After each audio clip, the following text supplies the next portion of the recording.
We're coming from you this morning. There's a large group of us here that'll be attending the meeting from the Georgia Public Safety Training Center.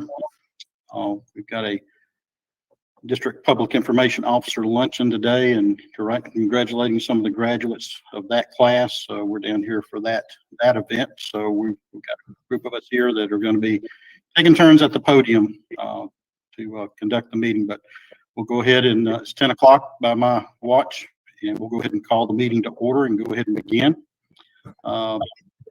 Daphne, I see you're online. Would you mind doing the roll call for us? All right. Yes, sir. Good morning. Roll call. Terry Bernard. I'm here. Candice Gross. This is Emma McCullough with DHS. I'm attending on behalf of Commissioner Gross. Okay. Jacqueline Bond. I understand that she's at final hearings today, so she will not be in attendance. Heath Elliott. Here. Sonia Fillingame. Present. Jimmy Kitchens.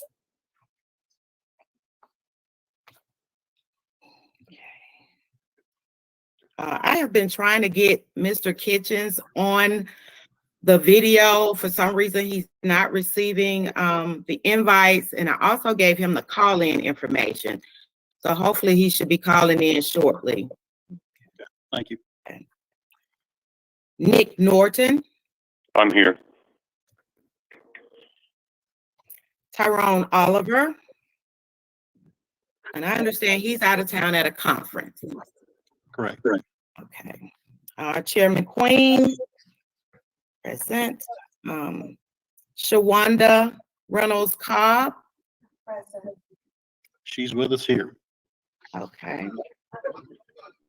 And Kevin Tanner. I got a message that he's speaking in Savannah, so he won't be here. And Tina Piper. Also have a message. There's Chris Pereira, if I'm pronouncing your name correctly. Yes, you are. I'm sorry, I was muted for a moment, but I'm attending for Ms. Piper. I'm from the Attorney General's office.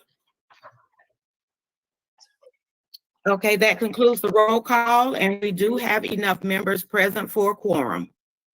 Okay. Thank you very much. I appreciate that. Appreciate everyone's attendance today, and sounds like we've got some members that are away attending some other vital functions, and we wish them safe travels back. Everybody stays busy this time of year for sure. We'll go ahead and move into the next part of our agenda, which is the approval of the proposed agenda for today. Everyone, I hope you received a copy of that. Does anyone have any questions about it? Looks like our typical agenda. If not, then I'll make or ask for a motion to approve the agenda. Make a motion. I'll second the motion, Terry Bernard. Second from Chairman Bernard. All in favor, say aye. Aye. Aye. Any Aye. opposed? Any opposed? Not hearing none. The agenda is approved. All right, moving on to our next item, the review and approval of our March 16th meeting minutes. You received a copy of those as well. Anyone have any questions about those as presented?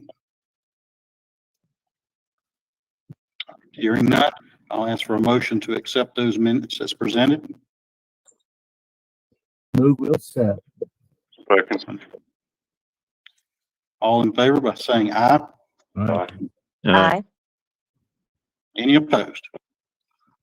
Hearing none, those also are accepted as submitted. Okay. All right. Next up, we have the Commissioner's report, and Assistant Commissioner Scott Meyer is going to be speaking on behalf of Commissioner Michael Nell. So I'm going to let him step to the podium and give his report.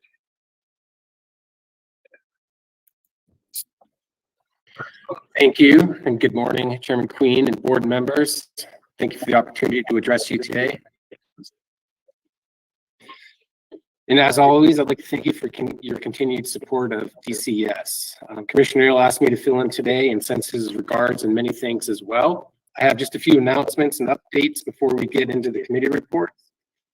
I would like to start by offering my congratulations to Chairman Bernard on his reappointment as board chair. as well as Ms. Reynolds Cobb for her confirmation as Commissioner of DJJ. We look forward to our continued partnerships with both those agencies as well as the rest of the agencies that are represented around the table. Also, a special thanks to Commissioner Oliver. He allowed us last week to use the range at Jackson State Prison to host our annual Derek Chance shooting competition. It was a great opportunity for staff to get together for a good cause, as well as spend some time together competing in a shooting competition, and it would not have been as successful without the ability of us to be able to use that range. So thank you, Commissioner Oliver. Also, a special thanks to Commissioner Tanner for his assistance since our last board meeting on a very sensitive legal matter that needed a timely response. So thank you, sir, for your assistance. So since the last time we met, session has ended, which is a good thing for most of us, I'm assuming.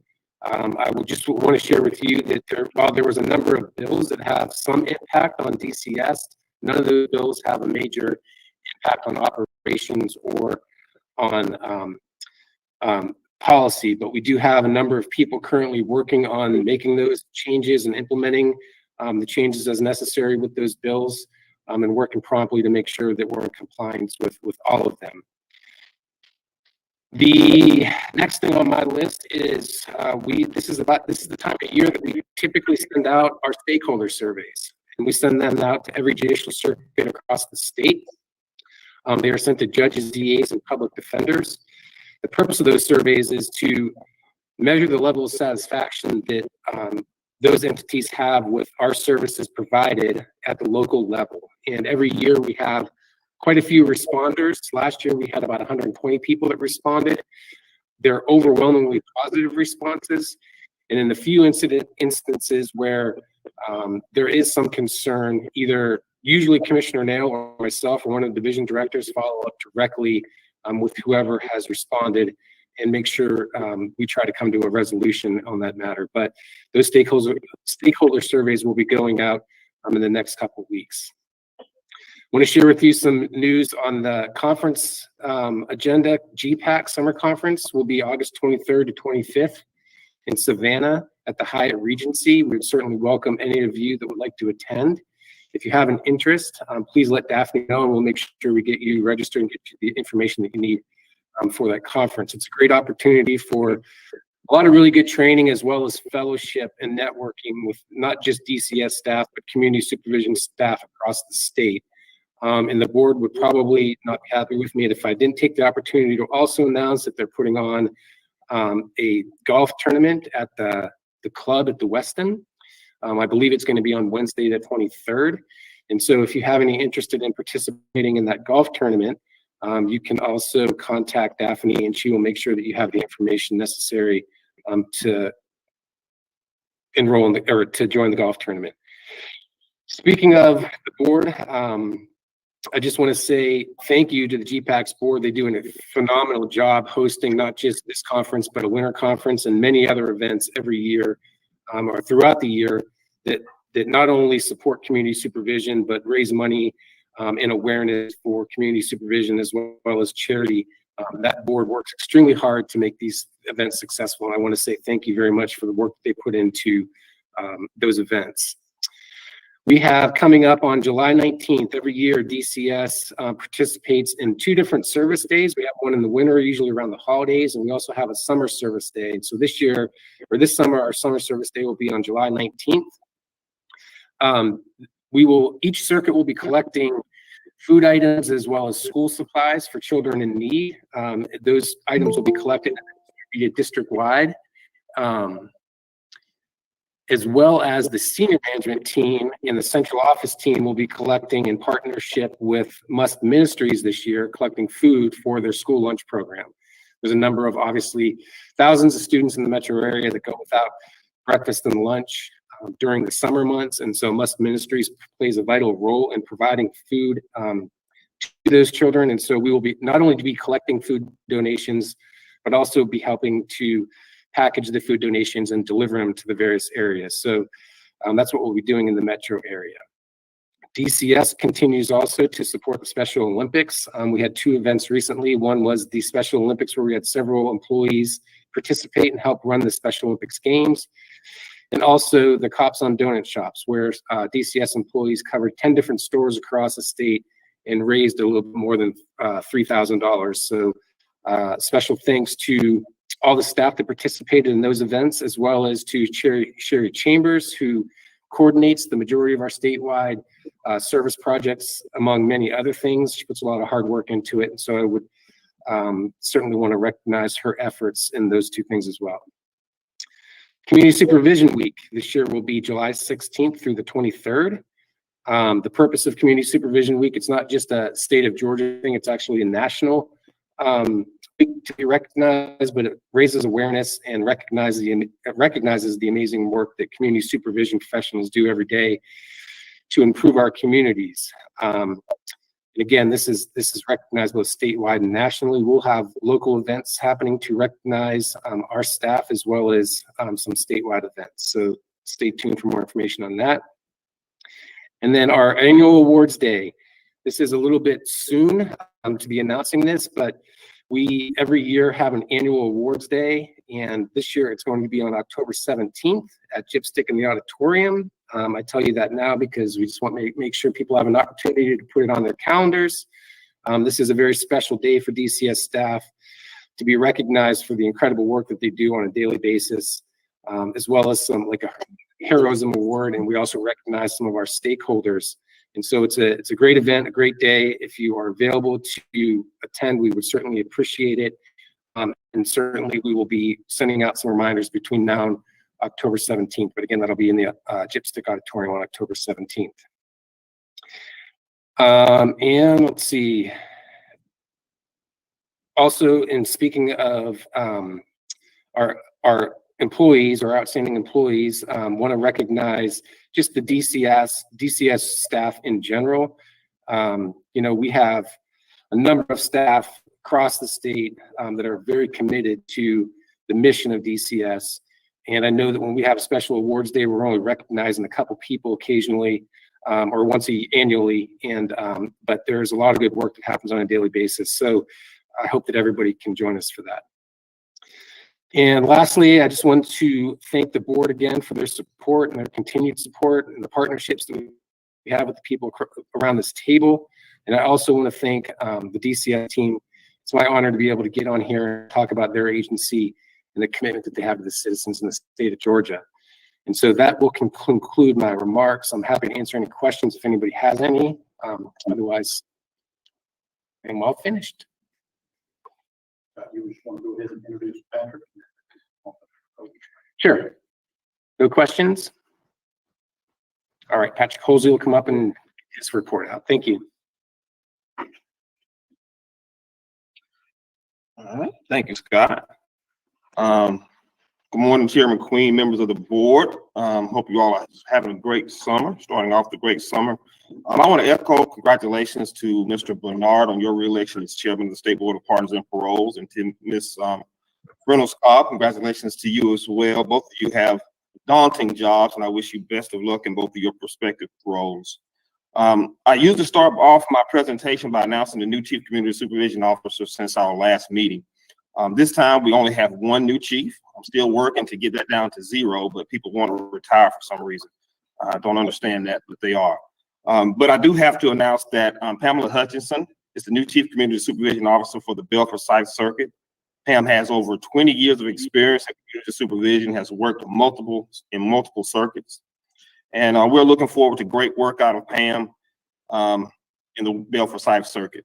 And Chairman Queen, I typically don't do this, but I just want to kind of acknowledge one of our units within the field division this time. And that's going to be our Interstate Compact Unit. It's a small unit, but it provides a great benefit to the department and keeps Georgia in compliance with the Interstate Compact rules. So as many of you know, individuals under community supervision are not allowed to leave the state of Georgia without permission. And those that want to reside or transfer their supervision to another state must get that transfer approved to that other state. And the rules that govern the transfer process is regulated by the Interstate Commission of Adult Offender Supervision. commonly known as ICAOS.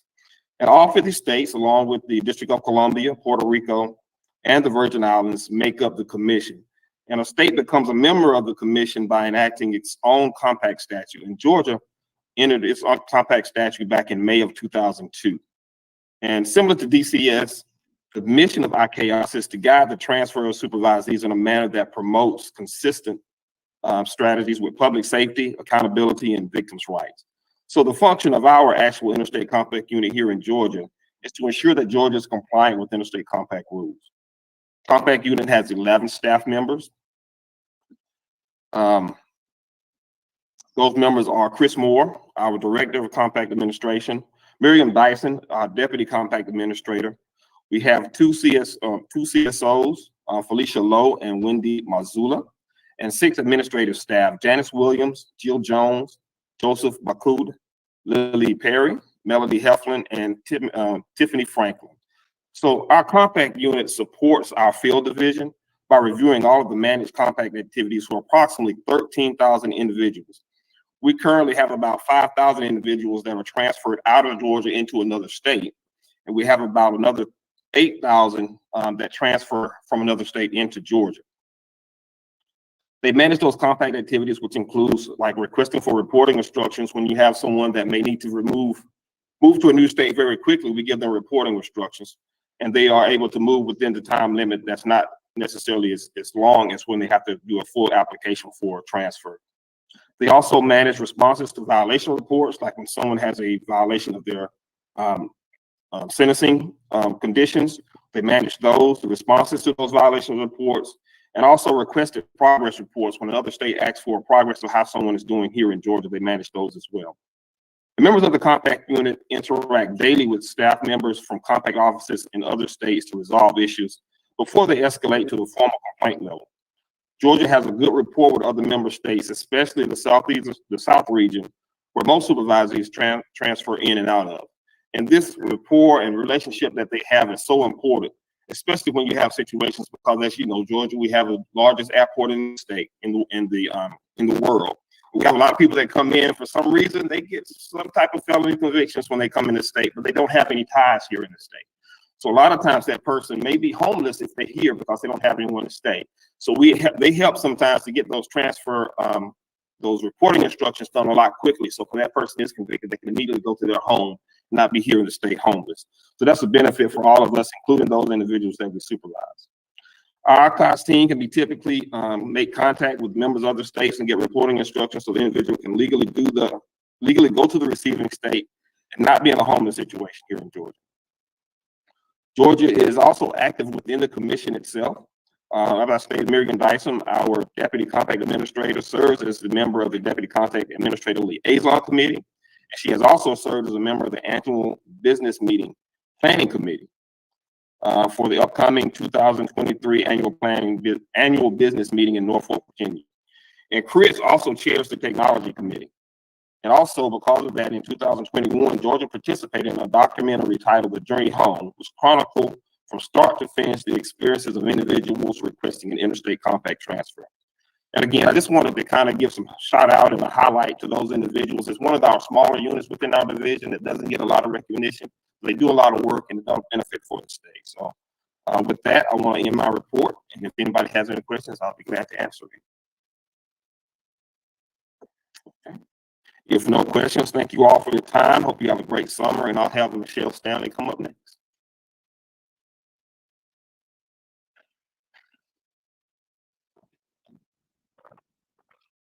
Good morning, board chair, other members of the board. I also would like to congratulate Chairman Bernard on his appointment, as well as Commissioner Reynolds-Cobb on her appointment as CJJ Commissioner.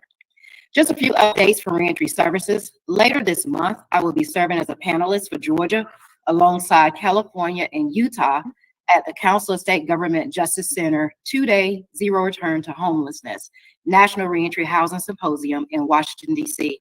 on the 27th through the 28th.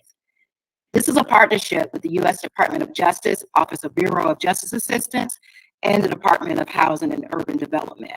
The symposium will bring together federal officials, state and local leaders, and reentry housing practitioners to align around a bold goal of zero returns to homelessness from incarceration. From the community coordination, I would like to highlight a couple of community employment engagements. Senior Lead Community Coordinator Carolyn Johnson in the Clayton Circuit established a partnership with Georgia Power and Atlanta Technical College to host an 8-week construction trade skills certification class. This certification allows our supervisees potential jobs as power linemen, as well as 4 other additional jobs in this class, along with a Class A CDL. After earning the certification, they can be placed with Georgia Power or one of their subcontractors. Additionally, we wanted to ensure this group was supported, and we partnered them with a job coach from Four Horsemen, as well as GCHEP has agreed to provide the steel-toe boots needed for all the participants to enter the program. We had 60 individuals that started this cohort on Tuesday, and we're looking forward for this to be a continued ongoing process. Also, community coordinators Judith Fambro and Marquita Roberts of the Atlanta Circuit established a partnership with Truist Bank to facilitate a financial literacy lunch and learn for those we serve. The event was held at the DRC and hosted about 60 supervisees. Truist also provided a raffle for bicycles and motor cars totaling about $3,000 for all the participants to assist with transportation to and from employment, as well as office reporting. Supervisees was also able to open a bank account during this event. Senior Lead Community Coordinator Chris Walker of the Coweta Circuit entered into a collaboration with Pilgrim's Pride in Carrollton, Georgia. Pilgrim's is a leading global provider of high-quality food products, including well-recognized brands and value-added premium products. Pilgrim has hired individuals under supervision at a starting rate of $17 an hour. The company also offers many incentives to include medical, vision, dental, and 401k after 60 days of employment. Additionally, after 90 days of being employed, Pilgrim will pay for our individuals to take the GED and any costs associated with it.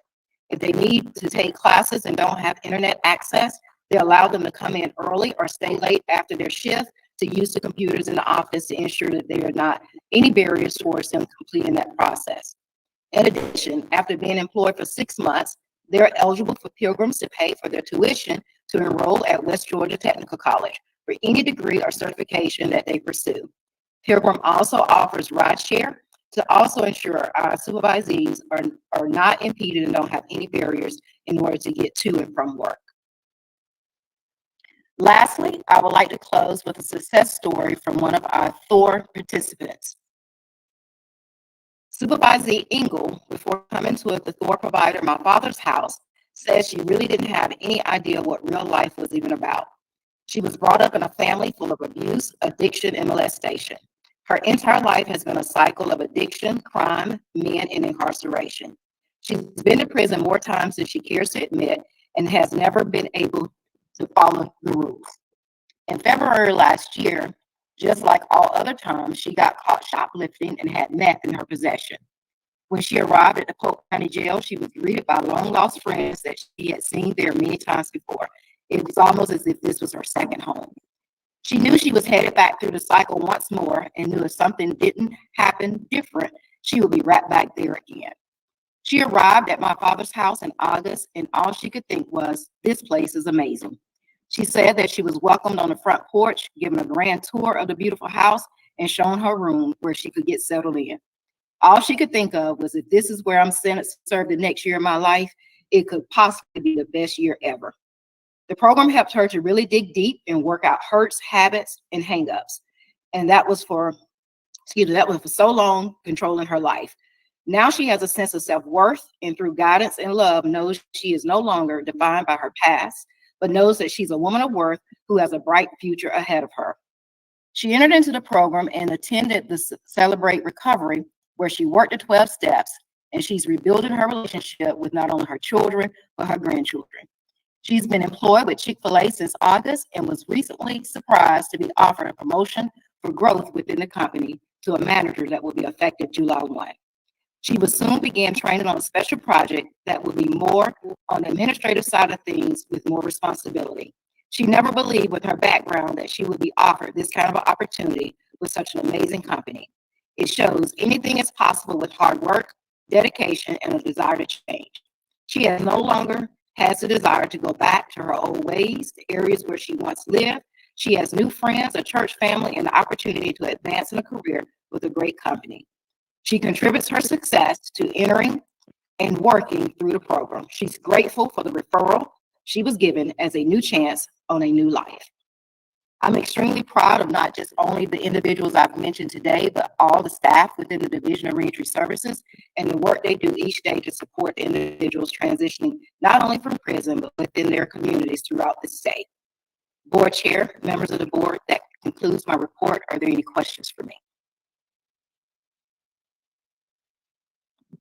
Hearing none, thank you.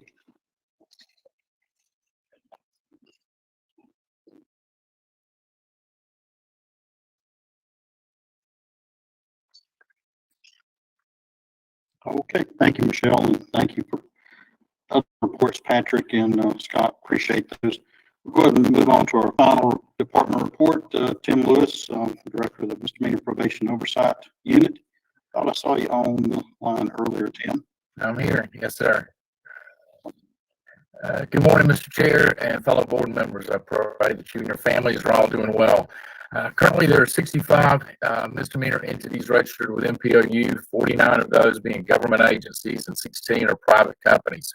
This time, there's 741 individuals registered providing services through those various entities. Our team of compliance monitors continues to make steady progress with our compliance reviews. To date, they have requested 1,657 cases for review and have completed 1,091 of those reviews. Our team has also conducted a thorough review of service agreements to ensure completeness of our records. Since the beginning of the process in February, the team has reviewed 776 agreements and fewer than 10 agreements remain pending. Related to the service agreements, we're putting into place a process by which we can assist the providers monitor upcoming agreement expiration dates and have also provided them additional guidelines in regards to that process. Our virtual training program continues to receive positive feedback and has become our primary method of delivering training. However, we have held 2 in-person sessions recently upon the invitation and request of entity directors. In April, we conducted a training session for Lieutenant Tim Harrell and his staff of the Winder Municipal Probation. And on June 1st, Chief Jeff Rogers and the staff of Coweta County Probation Department hosted us at their conference center at the fairgrounds there in Noonan. We also have scheduled in September to be in Statesboro as the co-host, as the guest of the folks there with Bullitt County Probation. Our 2023 sessions kicked off the first week of February, and since that time, we've held 71 sessions with a total attendance of 2,067 with representatives from 51 of the different providers. Mr. Chairman, this concludes my report. I'm happy to respond to any questions you or the board may have.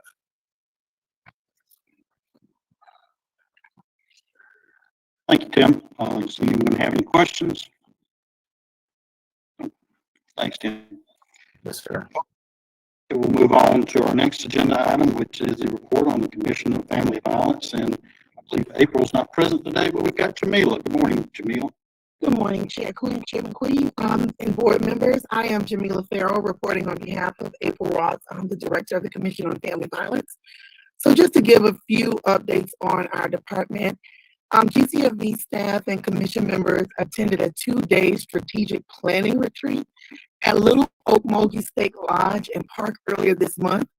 The event was a success and several commission members attended and had a great time.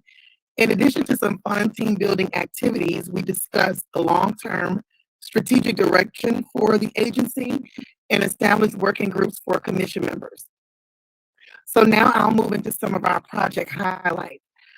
We are working on a rule revision proposal for the family violence intervention programs. We've made significant progress and will work with a committee of commission members to review the significant changes before moving forward with the process. We've been in communication with DCF Legal, and we will use their assistance as we move through the process. The Fatality Review Project. In 2022, the number of domestic violence fatalities decreased relative to the historic high in 2021. However, over the past 10 years, fatalities have increased 42%, and murder-suicides have increased 31% statewide. We do have new fatality review publications available, and they're available on our website. And we can also provide links to DCS if board members would like to access them directly. And those two publications are the Family Violence Statistics and Trends in the State of Georgia, 2018 through 2021, and the Family Violence Fact Sheet. On to our next project, the Murder-Suicide Support Groups. So this is our fourth murder-suicide support group. In the next fiscal year, the goal is to offer 3 to 4 groups annually, unless the demand grows. An initial analysis of the pre and post group evaluations and measures shows significant improvement in coping and grief management for the attendees, and the overall feedback has been highly positive.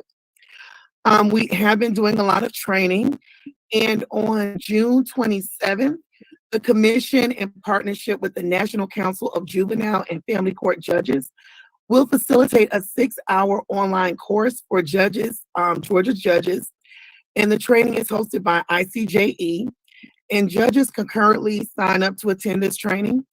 Our own Judge Beryl Anderson will co-lead segments of the training, and we are very excited about this opportunity for growth in the area of providing training to our judges, and we look forward to a stronger relationship with ICJE.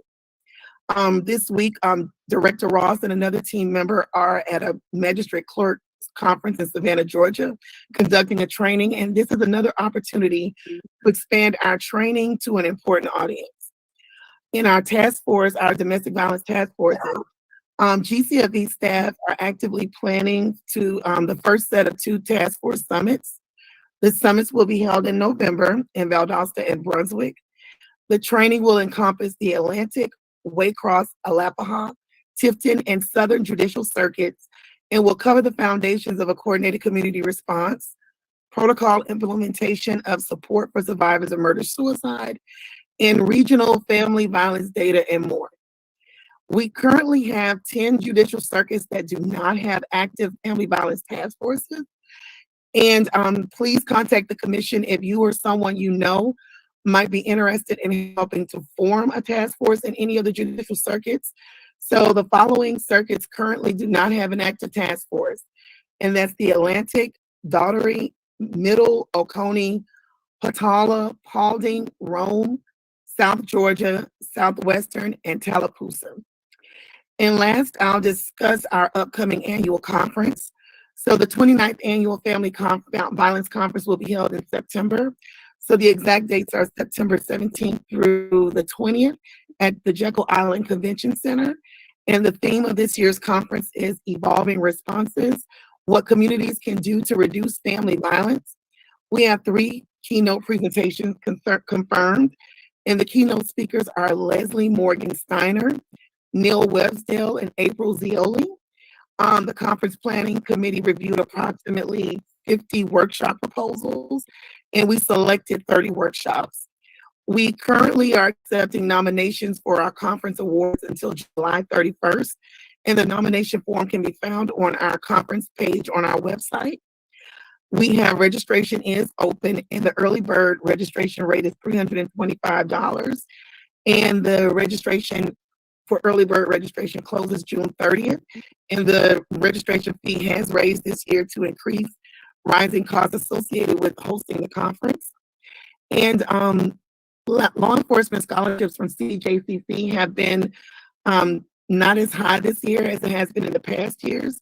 So the support from DCS really helps ensure that officers who want and need this training can access it. This concludes my report, unless anyone has any questions.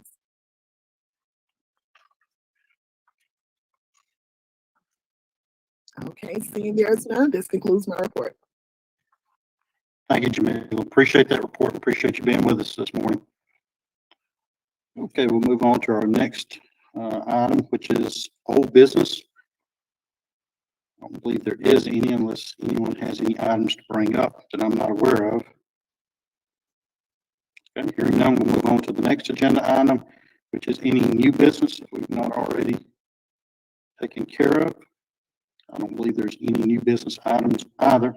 So we get to our favorite item on the agenda, which is the adjournment. I want to thank everybody for being present today.